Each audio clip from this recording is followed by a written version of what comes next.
मैंने कहीं पे पढ़ा था कि हालात को देखने का नज़रिया ये तय करता है कि आपका फ्यूचर कैसा होगा। इसी से रिलेटेड एक स्टोरी है मेरे पास जो आपको सुनानी है और उससे ये साबित होगा कि वाक़ई ही ऐसा होता है। ये जो भी मैंने स्टेटमेंट कही है ये बिल्कुल सच है। यानी वो बहुत पुरानी बात हो चुकी है कि आप ये कहें कि मुझे अच्छा माहौल नहीं मिला, मुझे मेरे माँ-बाप ने मेरी अच्छी तरबियत नहीं की है, मेरे पास रिसोर्सेज़ नहीं थे, इसलिए मैं एक अच्छा इंसान नहीं हूँ और इसलिए मैं आगे नहीं बढ़ पाया। पुराने ज़माने की एक बात है, एक वहाँ पे एक शख्स रहता था और वो बहुत शराब पीता था, नशा करता था, जिसकी वजह से बहुत सारे लोग परेशान थे, यहाँ तक कि उसके अपने घर वाले भी परेशान थे और उसकी वाइफ भी बहुत परेशान थी। वो रोज़ाना सुबह को बाहर निकलता और रात को नशे के अंदर वापस आता, अपनी बीवी के साथ गलत रवैया अपनाता और वो ऐसे ही सारी ज़िंदगी गुजारता रहा। हुआ ये कि उस शख्स की डेथ हो गई और उसके बाद उसकी जो बीवी थी, वो भी ज़्यादा दिन ज़िंदा नहीं रह सकी और वो भी किसी वजह से उसकी भी मौत हो गई। अब इन दोनों के 2 बच्चे थे। एक बच्चा जो था वो बड़ा होके बहुत अच्छा इंसान बना और वो उसने अपना घर बनाया, शादी की, अपने ख़ानदान का ख़्याल रखा और वो बिल्कुल मतलब बाप के जैसे कोई भी ये बंदा नहीं कह सकता था कि ये अपने बाप पे गया है। तो बिल्कुल अलग तरबियत उसकी जिस तरह से हुई हो और वो एक बहुत अच्छा इंसान, लोगों की मदद करने वाला, बड़ा डिसिप्लिन्ड और इज़्ज़त करने वाला था। जो दूसरा बेटा था वो बहुत शराबी निकला, वो बिल्कुल अपने बाप जैसा वैसे ही कोई घर-बार की उसको फ़िक्र नहीं थी, कोई ज़िम्मेदारी कबूल नहीं की उसने और नशे में वो इन्वॉल्व हुआ और वो सारी ज़िंदगी वैसे ही गुज़ारने लगा। अब जो बहुत सारे गाँव में लोग थे, उन्होंने क्या किया, उन्होंने कहा कि हम लोग बात करके देखते हैं दोनों से।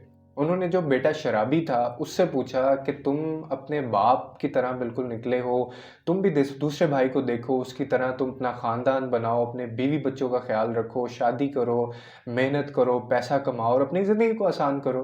आगे से कहता है कि मैं जो भी हूँ आज अपने बाप की वजह से हूँ, जो कुछ भी मेरी ज़िंदगी में हुआ वो मेरे बाप की वजह से हुआ। मेरा बाप मेरे सामने मेरी माँ को मारता था, उससे गलत रवैया अपनाता था और वो जैसा था मैं वैसा बन गया, इसमें मेरा कोई कसूर नहीं है।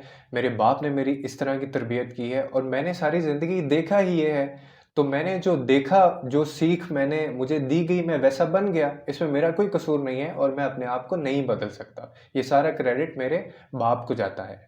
गाँव वालों ने कहा कि बिल्कुल ठीक कह रहा है ये। अगर इसका बाप इस तरह से था तो फिर बेटा भी वैसा ही निकला, तो इसमें बेटे का तो कोई कसूर नहीं है। अब उन्होंने सोचा कि क्यों ना दूसरे बेटे से भी पूछ लिया जाए।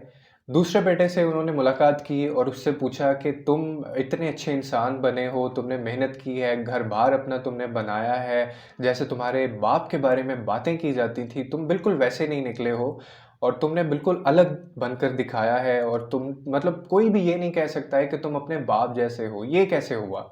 एक बेटा जो है वो उनका इतना मुख्तलिफ है और दूसरा बेटा उनका इतना मुख्तलिफ कैसे है? बेटे ने आगे से जवाब दिया कि जब मेरा बाप मेरी माँ की इज़्ज़त नहीं करता था, जब वो मेरी माँ के साथ गलत रवैया अपनाता था, जब वो अपनी रिस्पॉन्सिबिलिटीज़ को ऑन नहीं करता था, जब वो नशे में घर वापस आता था, जब वो हमारे साथ गलत रवैया अपनाता था, गलत लैंग्वेज वो हमारे साथ यूज़ करता था, इस्तेमाल करता था, तो उसी वक़्त मैंने ये एहसास कर लिया था, मुझे कुछ चीज़ें रियलाइज़ हो गई थी कि मैं बड़ा होके कभी भी इन जैसा नहीं बनूँगा, बल्कि मैं हालात को बदलने की कोशिश करूँगा और उसके लिए मैं मेहनत करूँगा, मैं अपने ऊपर काम करूँगा, मैं एक अच्छा घर बनाऊँगा और मैं अच्छे रिलेशंस जो हैं वो उसमें डेवलप करूँगा और सबसे पहले मुझे अपने ऊपर काम करना है। तो उसके बाद वो कहता है मैंने अपने ऊपर काम किया और मैंने तब कसम खाई थी कि मैं अपने बाप जैसा बिल्कुल भी नहीं बनूँगा और उसने वो करके दिखाया। अब दोस्तों हालात सेम थे, बिल्कुल सिचुएशन सेम थी, उन दोनों का बाप भी एक था, उन दोनों की माँ भी एक थी, लेकिन फिर भी दोनों बच्चों में इतना ज़्यादा फ़र्क कैसे हुआ? ये वही बात जो मैंने आपको वीडियो के शुरू में कही थी कि हालात को देखने का जो आपका नज़रिया है, वो ये साबित करता है, वो ये बताएगा कि आपका फ्यूचर कैसा होने वाला है। आपके सामने कोई प्रॉब्लम है, अब वो एनवायरनमेंट हो सकता है, वो लोग हो सकते हैं, आपके रिसोर्सेज़ आपके पास नहीं हैं, आपके पास अपॉर्च्युनिटीज़ नहीं हैं। अब आप इन सारी चीज़ों को किस तरह से देखते हो? आप इन सारी चीज़ों को किस तरह से मान कर लेकर आगे चलते हो? क्या आप खुद पे काम करना चाहोगे या फिर हमेशा लोगों की तरह स्टेट के ऊपर, गवर्नमेंट के ऊपर, मुआशरे के ऊपर, सोसाइटी के ऊपर, लोगों के ऊपर, खुदा के ऊपर, अपनी किस्मत के ऊपर आप डाल दोगे कि ये सब कुछ जो हुआ उनके कसूरवार ये सब लोग हैं, मैं इसमें कुछ नहीं कर सकता था। अब ये 2 चॉइसेस हमेशा आपके पास और मेरे पास रहती हैं, अगर हम इस ज़िंदगी में आए हैं तो।